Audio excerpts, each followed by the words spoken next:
Hi, everyone. This is Shantae, the host of the Call to Action podcast. Before I go into this episode, there is something that I like to share with you all. And my guest for this episode is Micki Morency.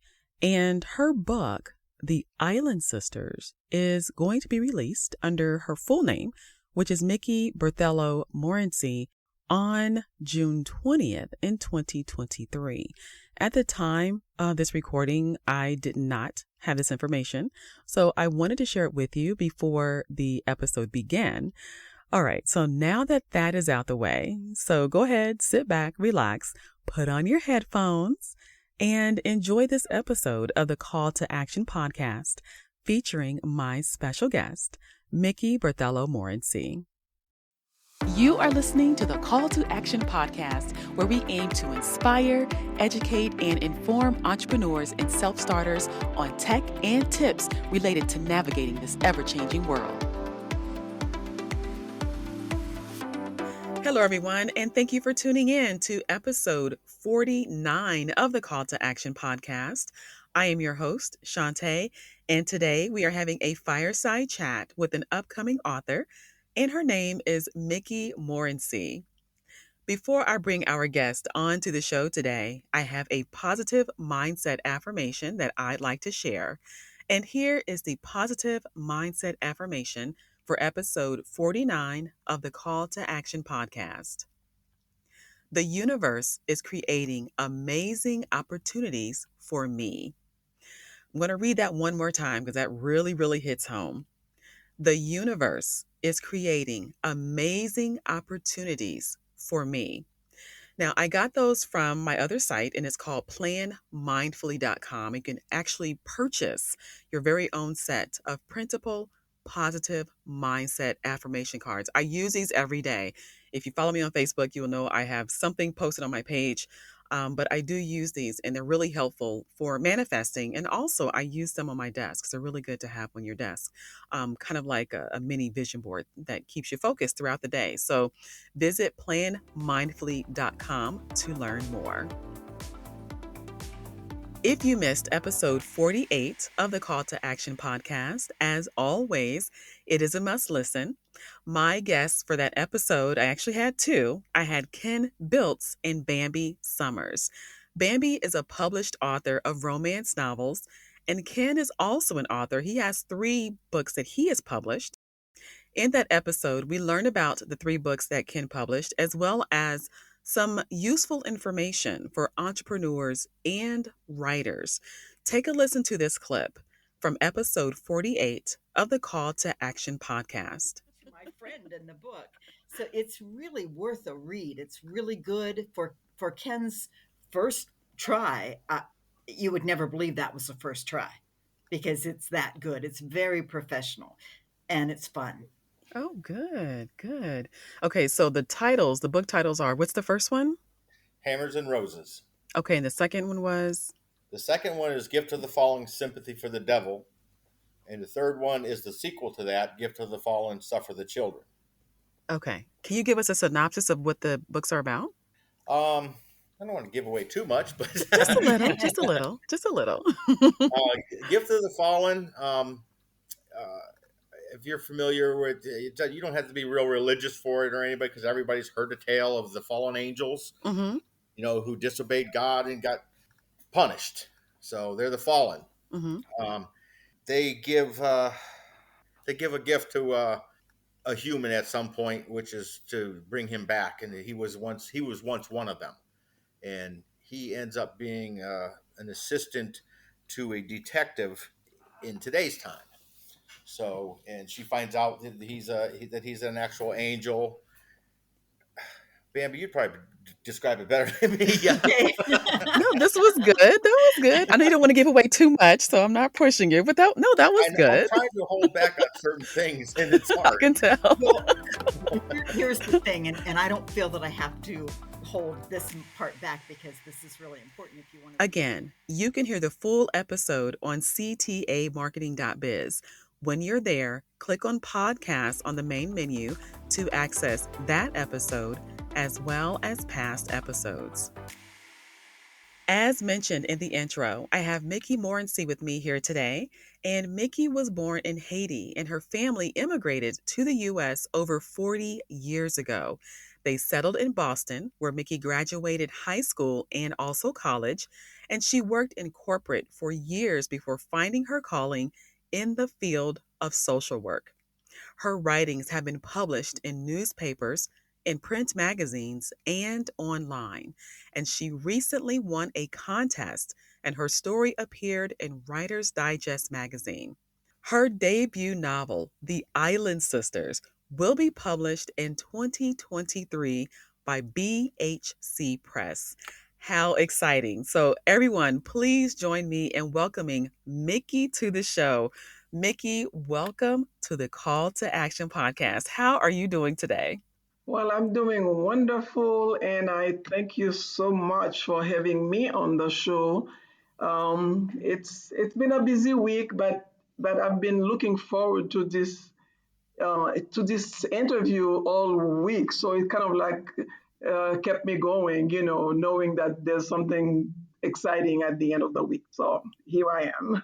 That is awesome, Micki. I'm excited because I've been trying to get you on my show for at least a year. I know that, I right? know, yeah, it's been crazy. That's okay. I'm just as excited. I'm so happy for you. Congratulations on getting published. So, getting your book Thank deal. So, you, that is very good. thank you. Yes. Now, before we get into that, Mickey, on my show, I love to do icebreakers. It just really helps us to connect with you and learn more about you. So, my icebreaker for you today is for you to share with us your favorite season. Well, my favorite season is actually fall, which people might think, wow, why fall? Because I mean, I'm from Haiti and I didn't grow up with fall. So that's why I actually love it so much. When I came to the US, I landed in Boston in December in Oh, in a the middle sun of winter. in a sundress and a pair of Oh, white sandals. oh And my. I look outside and I saw ice on the ground. And I'm like, wait a minute, what is that? And stepping outside, it was such a shock. And my first thought was, hell no, I'm not staying here. I can't. I mean, this island girl needs heat to survive, Right.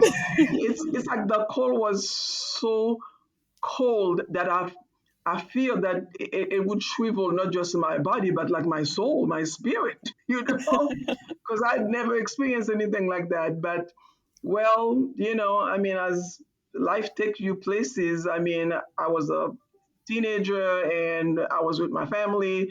I didn't have an option of really actually going back. So I forged forward and said, okay, I mean, people before me have done it. So obviously it must be doable. So I'm going to do it. So I did. However, I went to winter and summer, and then fall came, and it was so foreign to me. I mean, to see, because I'm used to green leaves on trees. I've never Mhm. seen, leaves turn reds and yellows and brown and orange. It was just so beautiful. Um, so we used to drive up to New England, like Vermont, New Hampshire, and just enjoy the fall. And so when the leaves started losing, falling off the tree, I'm like, oh my God, are the trees sick? What's going on? And then spring came back and the leaves kind of like, get healthy again and the leaves came out. It taught me about rebirth, like the power of mother nature, how Oh, how yeah. the, how the universe takes care of its own, really. So there was a lesson there for me. I'm like, well, if the trees can do it, the trees can survive all the four seasons and just regrow and go to sleep and wake up and be green again. So it works the same for human being.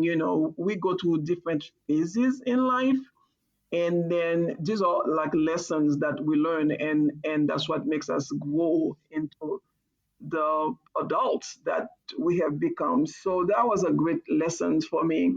And so somehow I ended up living in Florida, where I'm missing fall again, you know.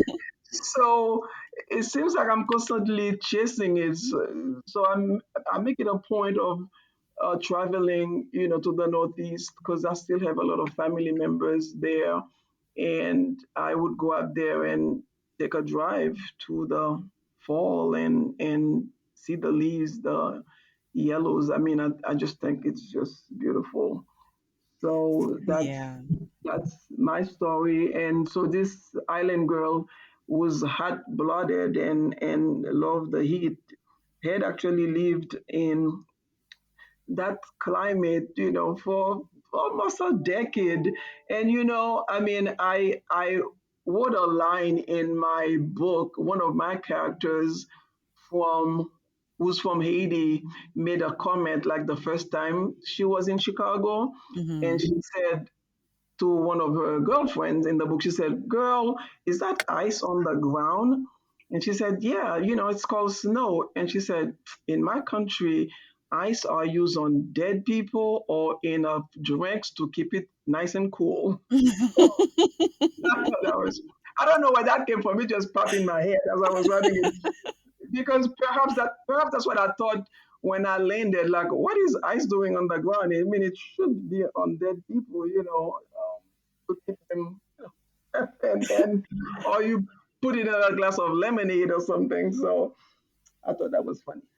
That's interesting. I hadn't really thought about your experience, like, coming from Haiti, because I'm from Ohio, so Yeah. here we get all 4 seasons. We get summer, a Hmm. real summer, we get spring and fall, and we get a cold winter, so Hmm. with Hmm. snow and everything. Yeah. But I hadn't really thought about what it would be like to not have ever experienced that before, and then to come here in the middle of And that in yes, December, yes.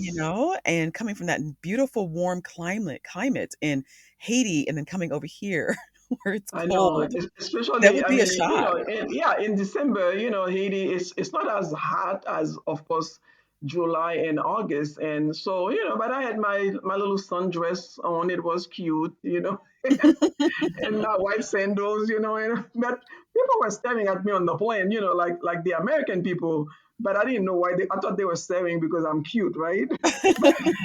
They were Of thinking, course they were. where's that child going, in the snow in a sundress In the middle of winter.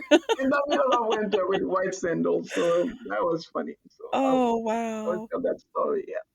That's interesting. Definitely Mhm. a different perspective that I had not thought of when it Yeah. came to Hmm. just the observing of a climate like that. Yeah. That's very interesting.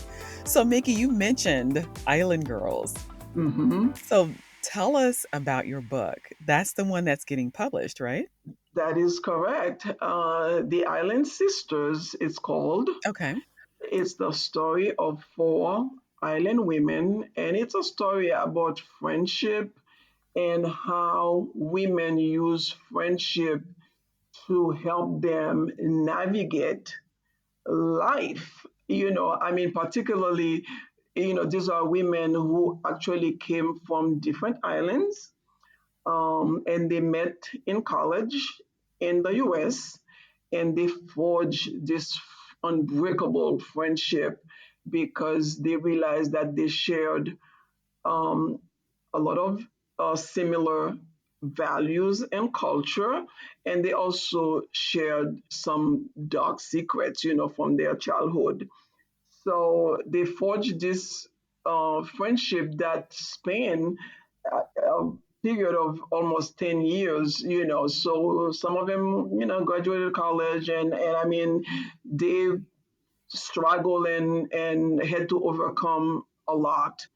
Um, and most of it is really due to their background as being island women. Because when we come here, we come here with our cultural baggage, Mm-hmm. and I can tell you that from my experience of working with women, as an advocate, as a mentor, I can clearly see the difference between my American clients and my immigrant clients, for example.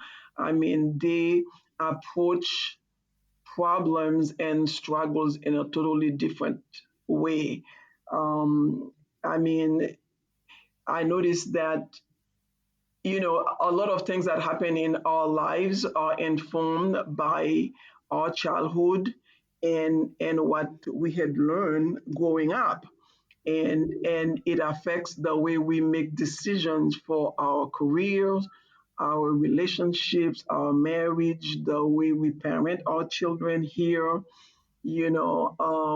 It's just almost impossible to escape. And I don't know that we as immigrants necessarily want to escape, our culture, because that's really a big part of who we are. Right, I was thinking that, like, yeah, you don't wanna lose that part of yourself, you know? Absolutely. I mean, Yeah. of all the years I've been here, I mean, people say, "Oh my God, you still speak English with an accent." I'm like, well, I mean, honestly, I don't even think of myself as an accent. I mean, having an accent is like that's just the way that I speak. I mean, you Mhm. speak a certain way, I speak a certain way, but because I mean, English is actually my third language. Your 3rd? Yeah, I mean, I speak Haitian Creole and I speak French. So French is our official language in Haiti. The language that Oh, is spoken, yeah, the language that you taught in school in French, because wow. as you probably know, Haiti was a French colony. Yes, they were So, colonized, yeah.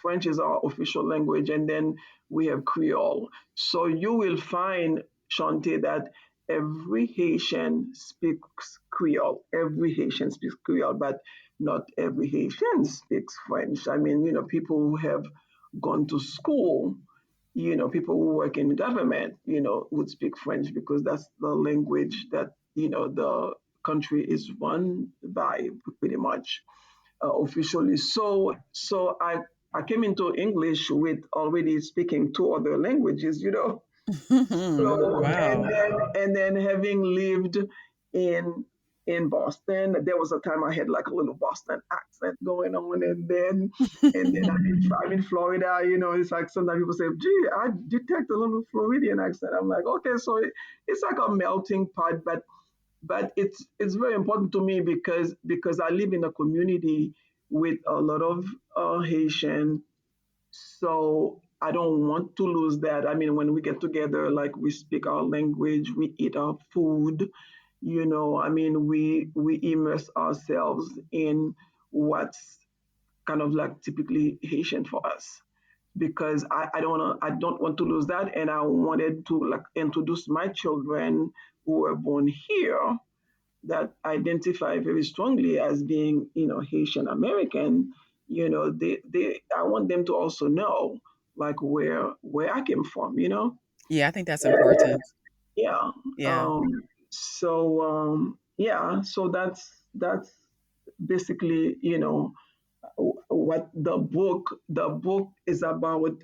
These women who came from Haiti, they came from Guam, they came from St. Thomas, and they came here and they're facing all these struggles.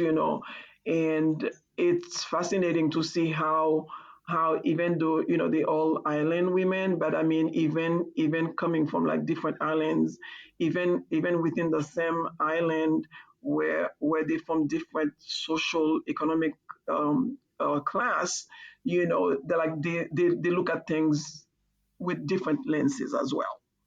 Mm.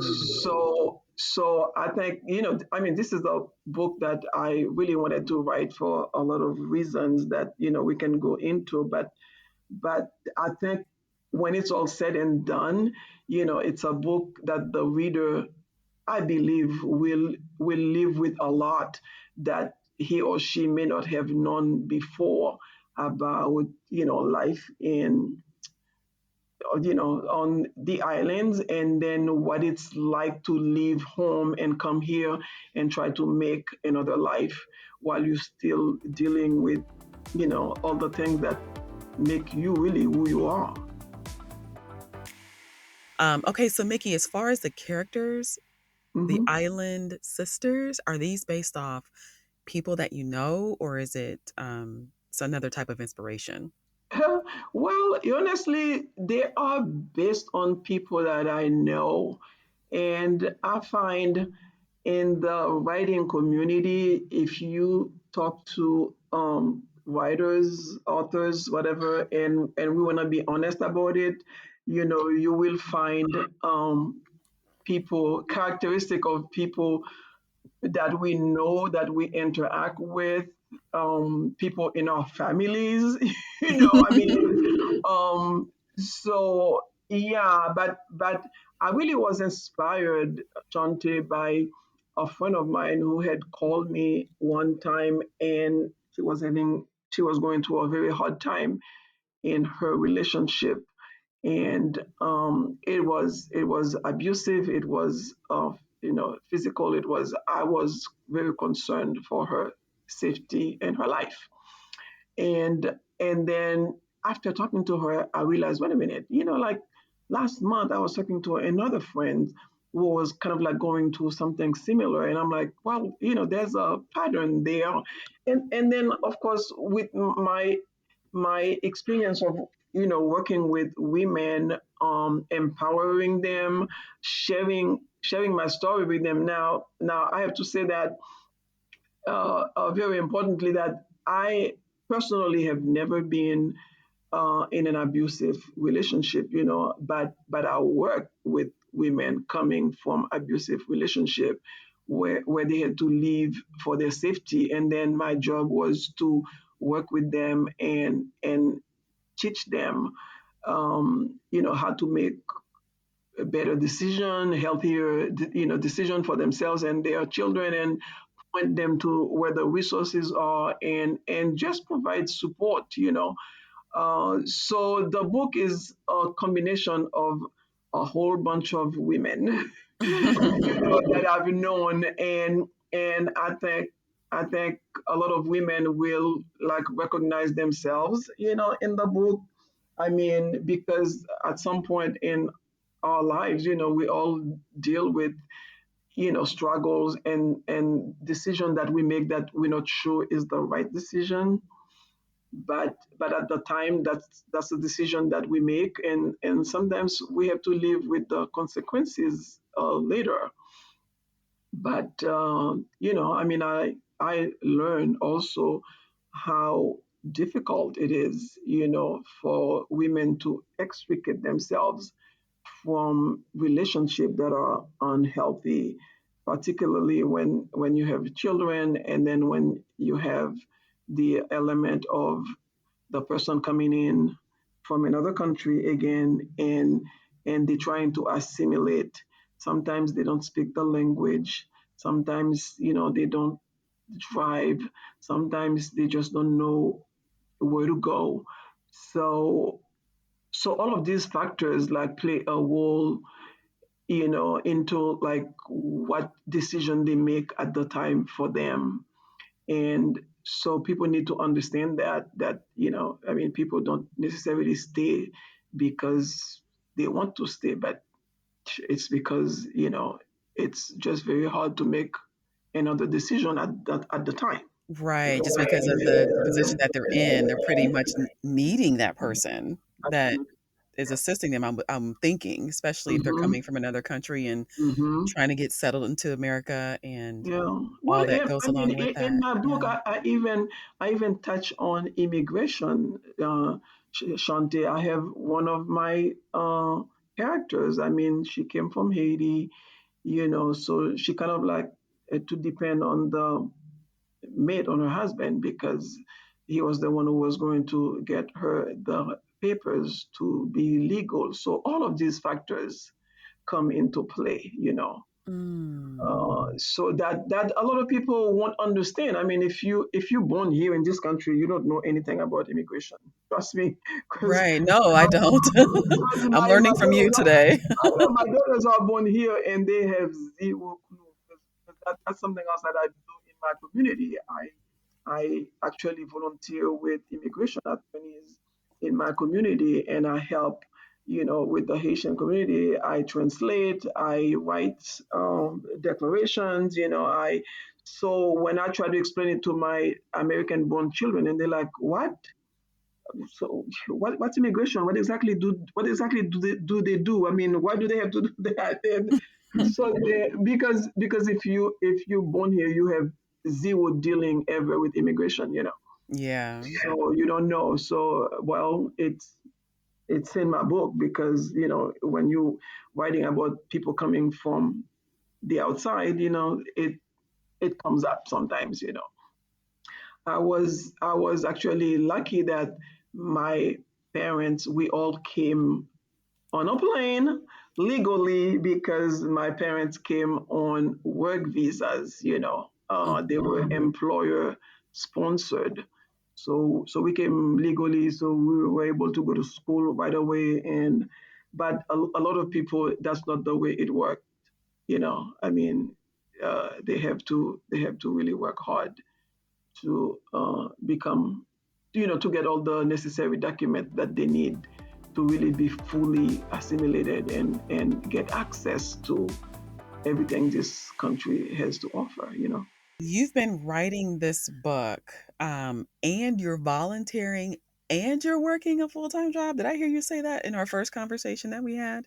Well, actually, it's no, no. Honestly, I couldn't say it's not full time because some days, I kid you not, I'm in front of that computer for 10 hours, and then sometimes I have to go out in the community. Like, I mean, if I have to go to immigration with somebody to be a translator, so that could be like a half a day affair. So yes, I do have some clients from my prior business as a consultant that I still help, with their business.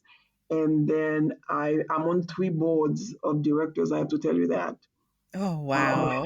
I'm on three boards that are very close and dear to me. Like I'm on the board of this organization called Partners with Haiti, and we go to Haiti and we do medical mission, we do educational mission. Like I help actually build a library in a village where there were no books, for the kids to read. Oh, in So Haiti? You did that in Haiti? I did that in Haiti. Oh, that's so nice. Yes. So I'm on the board of that. I mean, I'm actually the Haitian person that like steer the board in the right direction. And then Wow. I'm also on the board of Women Fiction Writers Association.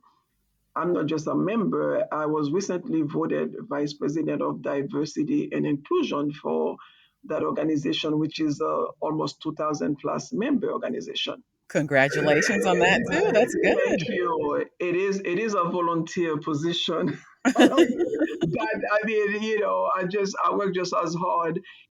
Wow, Mickey. So that's very close and dear to me, and yeah, so that keeps me really busy. Mickey, you have the heart of an angel. Like, I'm hearing all this work that you're doing, and it's for the community. And I mean, even what you're doing to build a library back in Haiti and working with the women here and being a Yeah, translator. I mean, you're doing a lot, I know but I can tell you, because I think you really like it. It seems like you really like it's I near your heart to do, help I people. know, I do. I mean, people say, "Oh my God, why did you bite so much?" I said, "Well, some people go spend 8, 10 hours on a job that they hate." Mhm. And I do get to spend some days 8 to 10 hours doing things that I really love and really make a difference in people's lives. I mean, for example, today, what did I spend a great deal of time today helping a couple find an apartment? you know how hard it is right now to like find an apartment, and then when you do find one, everybody wants you to apply online. What happened if you don't have a laptop, Shante? Oh, yeah. And you don't have Wow. you don't even have the skills to go on and do it, because again, these are people that are very limited in their language, their skill as far as English is concerned. Mhm. So even if you give them a laptop. So anyway, I'm like, okay, so a lot of people call me in the community and say, oh, call Micki, she'll help you. I bet they So do. they're like, oh my God, yeah, we need to move out, and we need, I mean, I feel like that's something that I can do. I mean, I can do it. Okay, it takes time from other things that I want to do, but okay, so if I spend an hour on that application, it makes a world of a difference in that couple's life, because otherwise they sit there like, no, like, what do I do? How do I move out of this place that's unhealthy and get into another place when I don't have a laptop? I don't know how to fill out an application. So anyway, Yeah. so yeah. Wow, Mickey, you do a lot. You sound like the woman, you know how they have those billboards like Woman of the Year? I Yeah, could see you on one of those billboards. well, I I could see tried. that. I Oh, tried. wow. I do my best. Wow. Yeah. How do you stay balanced? Like, do you take time for yourself? Well, I do that. As a matter of fact, next week, my husband and I, we're going on a road trip, because I've always wanted to go to the African American Legacy Museum in Alabama. Okay. So we thought, oh, the weather, it's good weather. So let's take a couple of days and do that. So I'm gonna do that next week, and I'm debating whether I want to bring my laptop with me or not. You'll end up working if you do. You should probably leave Because it. I know I feel like it has become part of my limbs. Anyway, yes, no, I mean, I do walk. I mean, I walk. I meditate. I do a little bit of yoga. That's why I thought, oh my God, I wish I live close to Dawn. Right, her name was Dawn. Yes, Dawn Rivers. Yeah, so I'm Yes. like, oh my God, yeah. So no, I try to take care of myself, because I learn, well, when you get to be, I mean, after years of experience, you learn if you're not okay, you cannot take care of other people. That is very true. Yes. Yes. So I really used to neglect myself, and because they're like one more person, one more person, one more person, and then I got sick actually, and Oh, then after that I'm like, wait a minute, Mickey, so you gotta take care of yourself, and then so that you can be healthy, so you can help other people. So I definitely try to do that. I try to go to bed at a reasonable time, turn off everything to get a decent night's sleep. And then, like I said, I don't negotiate my exercise. oh, So good. I walk. I mean, before COVID, of course, I used to go to a gym, but I haven't worked up the nerve to go to a gym yet. But I live near a beautiful park, so I walk every other day. And the days that I don't walk, we have like a little home gym. So I do my stationary bike, I do the weights, and I do something every day, So That is good. yeah, I tried. No, that's really good, Mickey. That's wow. I mean, you're doing a lot, and yes, taking time for self-care and working out and going out for walks to me is one of my favorite forms of exercise. I love being out, especially on a nice, Oh hot, yes. sunny day. I love it. Absolutely. Oh yeah, I do. And I do my best thinking while I'm walking. I mean, I put music on and I walk, and I a lot of time. I mean, even when I was writing the Island Sisters, I'd be like, uh, um, at a point where, okay, I don't know where do I go with this character? What should she? And then boom, I'll go for a walk, and it would become clear to me what I needed to do. And sometimes I'll sit in my car with my phone and record it. Hmm. and come around like, oh, this is perfect. Yeah, that's exactly. So yeah, I mean, walking, I think it's just probably the cheapest and greatest form of exercise that you can do. Yeah, yeah, I think so too. I love to do that. So, as far as like your book, and because we talked about, it's going to be coming out in Yeah, 2023. spring of 2023. Soon we should have an exact pub date. Currently, we in editing mode. So I just received developmental edits, which I had completed. And then so now I'm waiting for the line edits, and then after line edits, you have copy edits, and then you have proofreadings because the publisher they want to put out a polished product, and I want that as well. So Hmm. people that are not in the publishing realm would say, "Oh my God, why does it take so long?" Like today, a friend asked me that, "Why does it take so long?" I mean, I said, "Well, I could have put that book on Amazon tomorrow." Hmm. Yeah, you You could have know, self-published. Yeah. anyway, yeah, but I mean, and that's the wild Shante. If I hadn't gotten a contract from a publisher, because I queried the book with agent, not a whole lot, because I kind of decided, I'm kind of too old to do the 150 agents and to find the one, which is kind of like the standard, it seems. Oh, So 150? Query to them first? yes, I mean rejection. Oh. After 150 rejection, then you get one yes. So I looked at it and I'm like, I don't know if I have the time to do that. So I did query a couple of agents and got very positive feedback. And so I decided, you know what, I'll just cut the middleman and just go to the publisher. And I did. And so yeah, so this book actually has been under contract since uh, this, I mean, summer of 2021, but I knew going in that it wasn't going to be published in 2022 because I know the trend in the industry. Okay. So I know it was going to be 2023 because at the time the publisher was working on their catalog for 2022 because my publisher is a small traditional publisher, which means they acquire the book. I mean, they own the book. I mean, you just the author who works with them to kind of like tell them what the book is really about and what the message. And then so they do the cover, they do everything. So which is what I wanted because as you just find out, I'm not very tech savvy, right?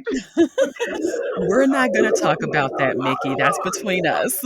I know. Well, it's me. I'm a little challenged in that area. So I'm like, I'm not gonna put a book up on Amazon. I wouldn't know what I'm doing, and I wouldn't wanna put something that's not professional, da da da da da. So I said, well, I want to go that route. So not every route is for everybody, I mean, I have friends who self-publish and are very successful.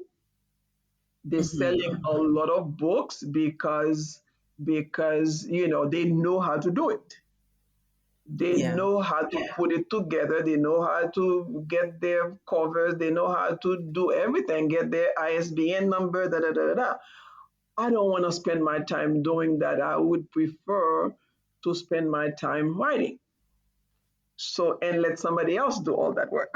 Yeah. So for that, it's like life, it's a trade-off, right? So I mean, the if I was doing it myself, the book could have been published 2022 for sure. But then, I mean, would it be what it will be in 2023? I don't know. So I'm willing to go to the process of doing it the way that the traditional publishers do it. I mean, if you publish with HarperCollins, whatever, I mean, Simon and Schuster, it takes a year and a half or so, for a book to come out. So I'm learning a lot, just so that you know, like I've talked to a lot of authors on the show and Mm-hmm. people who have done, self-publishing, who have Mm-hmm. done the traditional route like what you're doing. And Mm-hmm. I learn a lot. I mean, it's just I Mm-hmm. really love doing these shows with you guys because Yeah, it's a lot of information and everyone has their own path, which I think is beautiful because it just makes it more interesting, just absolutely. the reasons why people chose, to Mm-hmm. go Mm-hmm. self-published versus doing a traditional route. So, Yeah, because and in between that, Shante, they have the hybrid where the author and the publisher jump in and really do it together. okay, see, The that's a new Yeah, one too. it's called hybrid publishing. Okay. Okay. Yeah, so in that instance, sometimes the author has to pay part of the cost of producing the book, and the publisher put the other half, if you will, and then they share the profit. But Mm. traditional, I mean, obviously you don't pay anything. I mean, they buy the book from you, and then they put the book out, and then self-publishing, then you actually do everything. So these are the three different ways that you can publish a book. Okay, so thank you for sharing that because I didn't know that about the hybrid. So in a place where or in the position where you have the book with a publisher, Hmm. so usually I'd like to know about marketing and things like that from guests, but in this case, they take care of all of that for you, right? Well, not necessarily. Let me share something with you. Now, even with Simon and Schuster, I guess Simon and Schuster is I mean, that's where everybody goes, if you want to, go Hmm. to yeah. I mean, they expect their authors to go out there and promote their book. Oh, I mean, okay. they do some marketing. Yes, I mean they'll get you people to blurb the book. They'll help you in so many different ways. However, no publisher right now is going to do 100% marketing. So what I have done so far is, because social media is such a time sucker, and I don't have the time. So I recently, hired this young girl. She's awesome. She's kind of like my social media assistant. So when I need to post something trendy, so you kind of like stay with the trend of what's Hmm. going on. Yeah. Like I feel like I have a very great relationship with the writing community on Twitter. Oh, yes. That's like where we like connected. yeah, I know, like if I'm not there, people actually DM me like, Mickey, are you okay? I haven't seen you. So Yeah. which is awesome. Yeah. And then, I mean, same thing with IG and Facebook. So she helps me a lot with that. For example, I mean, if I like the other day was National Pet Day, and I wanted to post, pictures of my daughter's cats since I don't have any of my own. So she kind of like, did very beautiful graphics to go with that, and she helped me set up my a lot of stuff, so that's a big help. And then she understand the whole publishing thing, so she'll like call me and say, okay, I think we need to do this or that. And so yeah, so I'm doing that, and then on my own, like I'm organically building a following on social media. Hmm. Because on social media, people don't want you to just shove your book in their face and like they've never seen you before. Right. They're not going to buy your book. However, Yeah. if you build it, or organically, where you interact with them, like I do VSS 365, which is Yeah. yeah. I mean, I write something every day, and oh, you done with it. So yeah, I mean, so these are the people that are most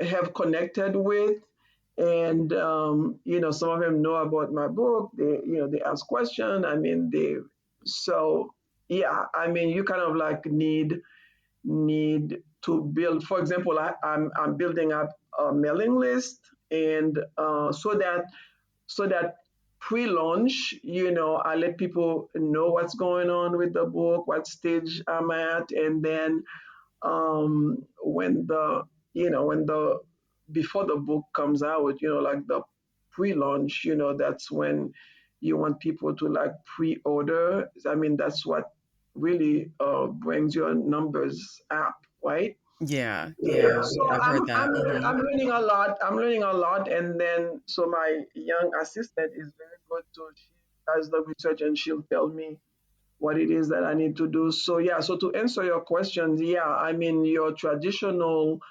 publisher will help with certain things. I mean they'll put you in contact with like the big booksellers and stuff like that. Libraries, but I'm not sitting and waiting for them to do that. Like, I mean, I've gone to my local libraries and I met with in fact I did that this week. And I met with somebody who's like a friend of the library, and it was my local library. And she said, "Oh my God!" And we started talking, and I told her about my book, and she said, "Oh, we definitely want to have you in here when the book is out to come do a reading." Oh, wow. Yeah, You can even do live, like, signings, autograph the book for people who purchase absolutely. it. So Yeah. absolutely. So these are the kind of things that you as an author can do because when an agent, a publisher, I don't care if it's and obviously it's gonna be either a traditional publisher or a hybrid publisher. So they want to know, like when I was interviewed by my publisher, because the whole process is you sent a sample of your work and they read it. It takes 90 days, and then they say, "Oh, I love what I've read so far, can you send the full manuscript?" Which I did, and said, "Okay, give us 90 days because they all have to read it, the acquisition editor, da da da da." Mhm. So I mean that process alone takes half a year Yeah. before somebody come back and said, "Oh, so I'd like to schedule a phone call with you." So I had two phone calls with my publisher before they made me an offer. See, Okay. that those phone calls were, they had already checked me on social media. They see how involved I am and how I connected. I mean, people actually do comments, on stuff that I post. So they like that I had a presence there already, and they ask questions like, what's your marketing plan? What is it you're going to do as the author to promote your own book? Because I mean, at the end of the day, it's your book. You know that book better than anybody, right? Right. Right. Yeah. So I mean, yeah. So I've already lined up, stuff. I mean, locally, my local indie bookstore.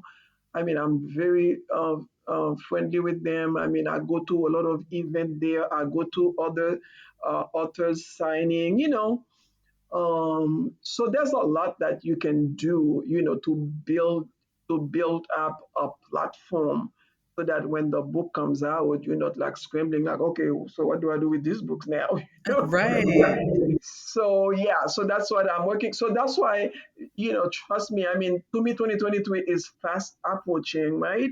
It is. This is what, Because April? Yeah, and I it'll be here before you know know it. Mhm. because of all the things that I plan to do that I'm not even halfway to my list. That's exciting. And the approach you're So taking is different than what I'm used to hearing. Usually people are like, they use social media for their marketing, but you are actually going out and physically being with people, which I think is great because yeah, they're going to remember you. So when you absolutely. say, Yeah, no, yeah, well, people have told me I'm unforgettable. So yeah. well, So when just you so say I your mean, book is launched, they'll be ready. yeah, I mean, I remember going to a book signing of this author that I admired. And then 2 years later, I went into her in New York. She was signing book, and I went back, and I'm like, "You remember me?" She said, "How could I not? You are memorable." And I always remember Oh. that. Well, because I'm 5'10". Oh, yeah, you did tell me you were really tall. Yeah, I remember. Yeah, We had a Twitter and conversation. Yeah, I remember about yeah, that. Mhm. and I'm like, I mean, so I have this accent, so I don't know, just I'm being told something very different about you, so people remember. So yeah, I mean, and I'm an extrovert, I mean, I'll talk to anybody. Yeah. Yeah. I mean, I'm really a people person. I need people to strive. I can tell just with all the stuff you listed that you do. Yeah, I can tell you I really, need, really like, it feeds yeah. you. Yeah. Yeah, I mean, Mhm. I love solitude just like the next person, but after a while, I'm like, oh, I need my people. It's almost like a vampire. I need blood, So, yeah, because people say writers are for the most part introverts, which is true. Mhm. That's why they pick that solitary medium. But well, I do love to write, but then I love to share my writing with people, and then after a while, oh, I need to go out there and be around people. Yeah. So yeah, I think that's a that's good combination that you have going on there, mhm, Micki. yeah. Hmm. Yes. So, as far as, like, writers, because 'cause you've been working how long have you been working on your book? I don't know if I asked this before, but how long have you been Oh, working on this book? I've been writing on that book. I started in 2015.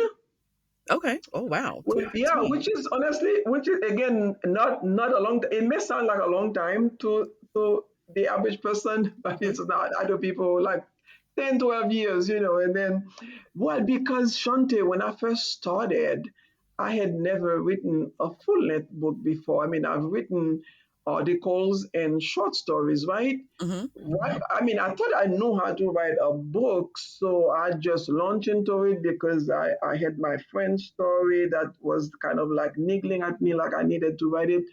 So I wrote the book, and in 2015, and I remember going to a conference, and I was talking to people about it, and and I thought my book was ready. Honey, let me tell you, it wasn't ready.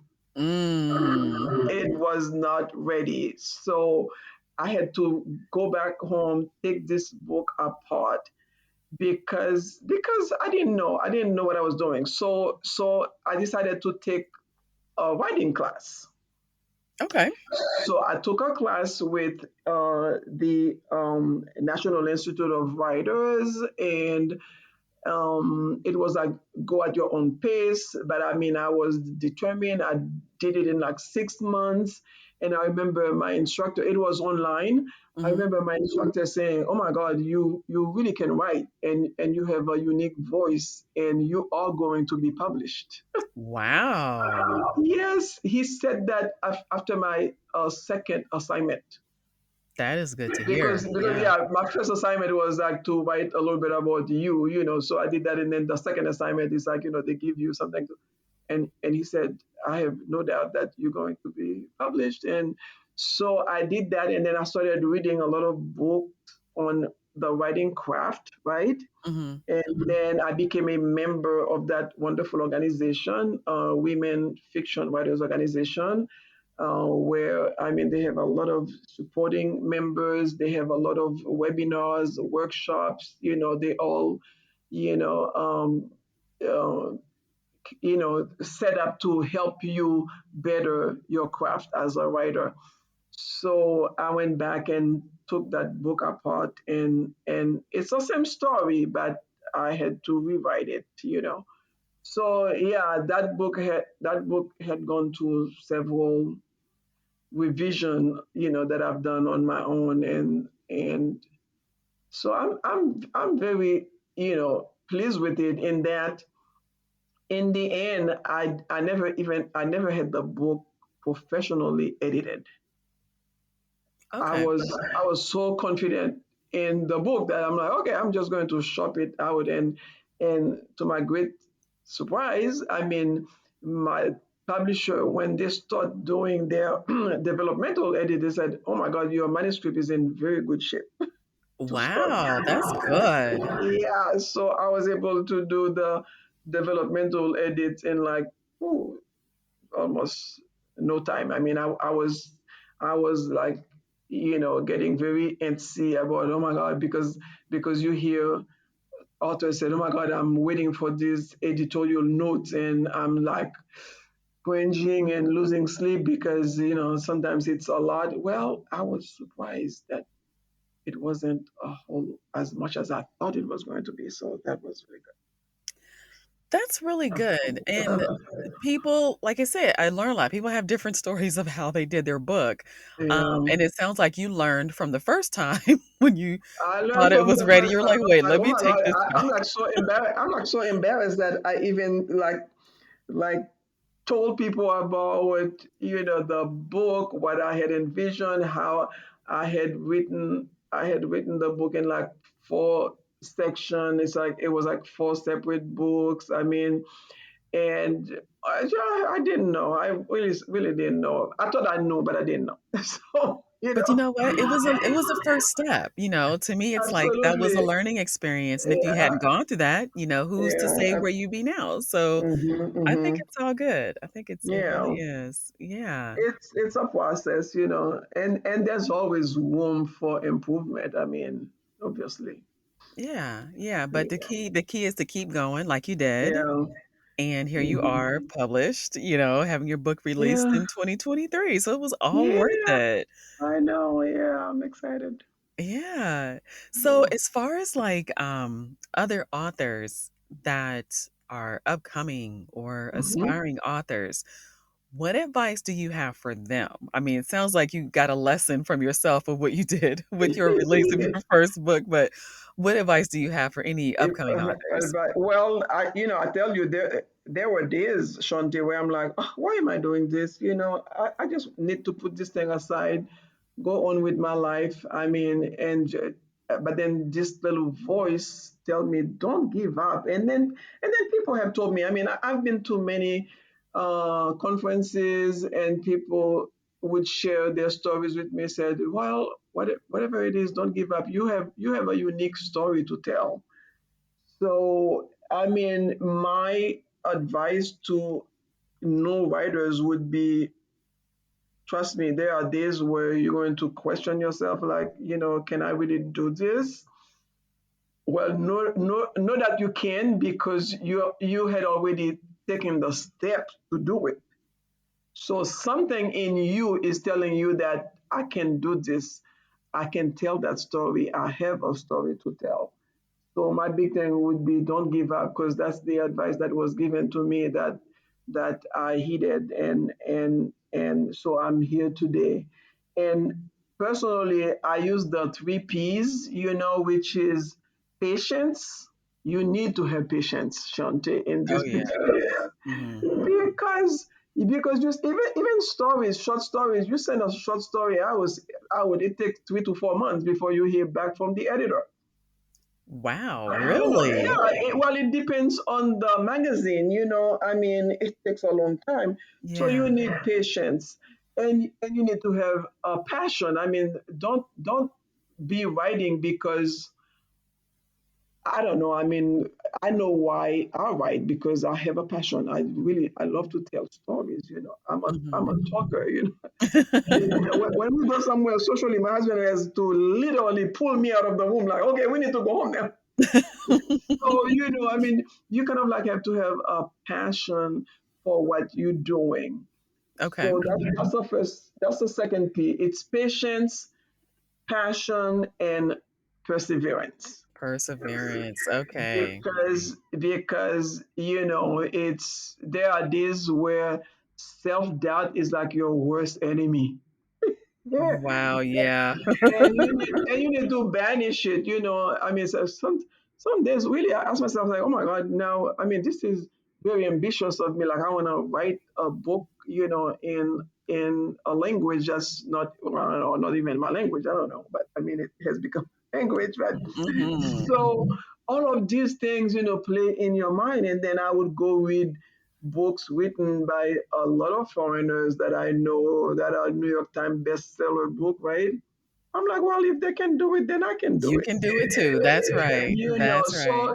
So I mean, on the one hand, I tell people, you can compare yourself to people in such a way that uplifts you and the um gives you the impetus to continue. But don't compare yourself though to other people because they're on the New York Times bestseller list, and all you want to be is on the New York Times bestseller list, because everybody's journey is different.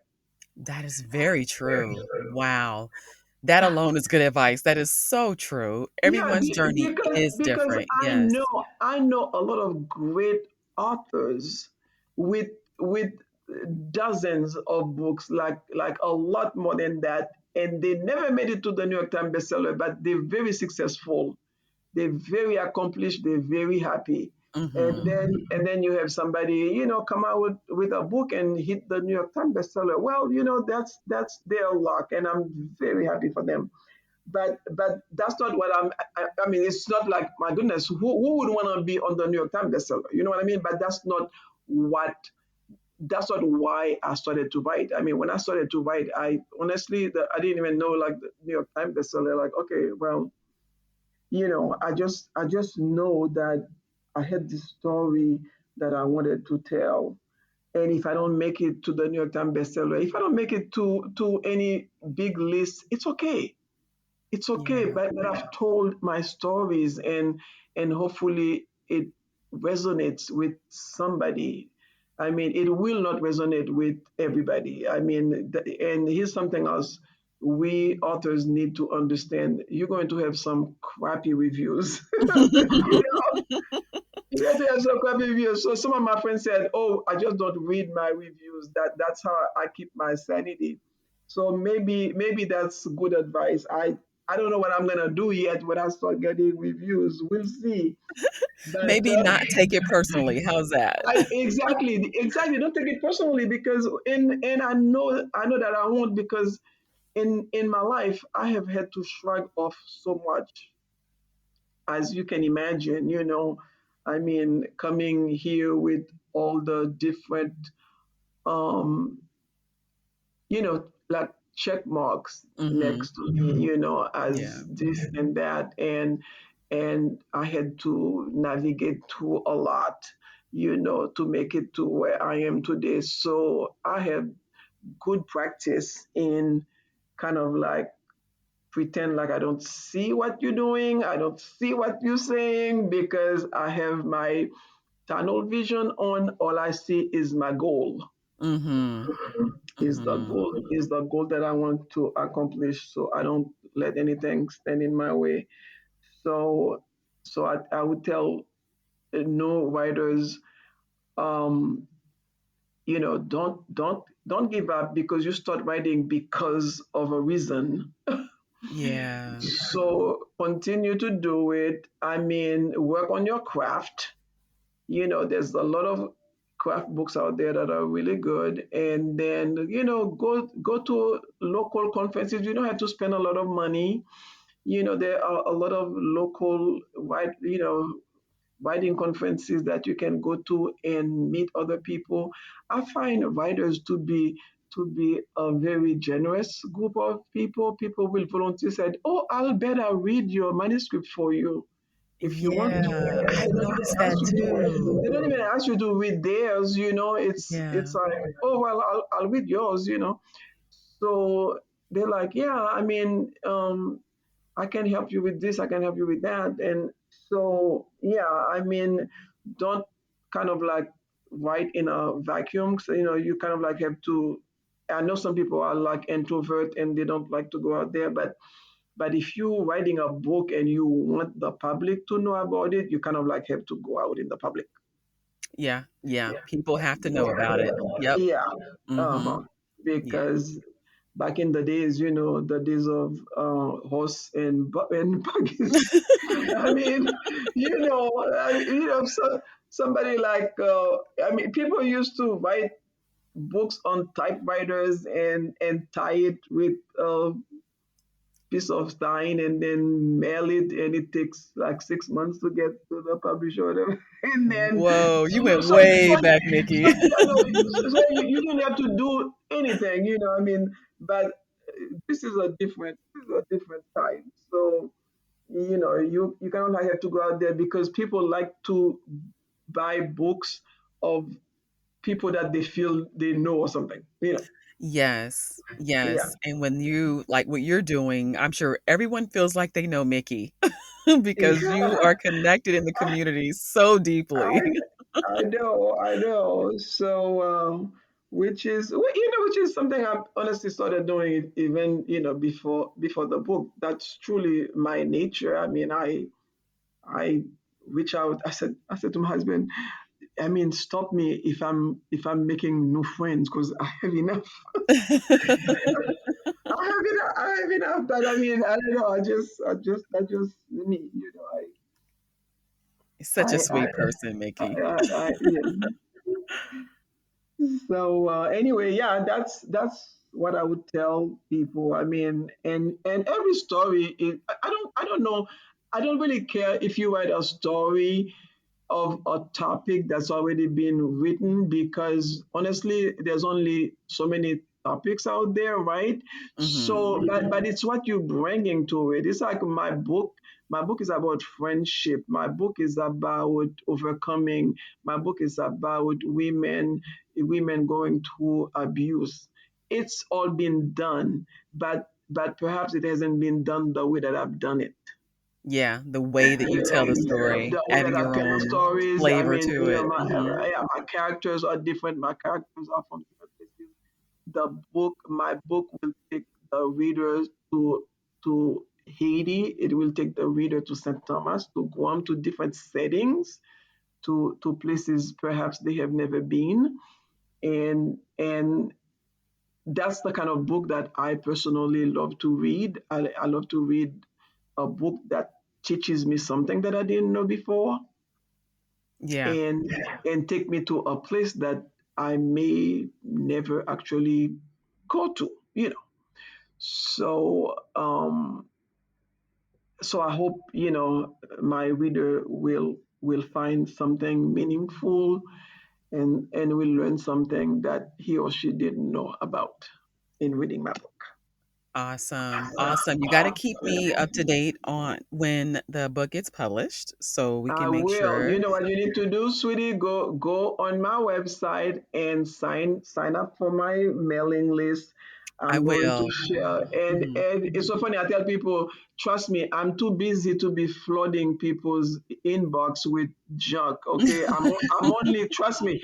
I'm only going to send you something important that's going on about the book that you need to know. So don't be afraid to subscribe. Because That's I good don't. to know, Yeah. and I know you're busy, so I know. Seriously, I don't feel like I don't have time to flood people's inbox with stuff that's not necessary.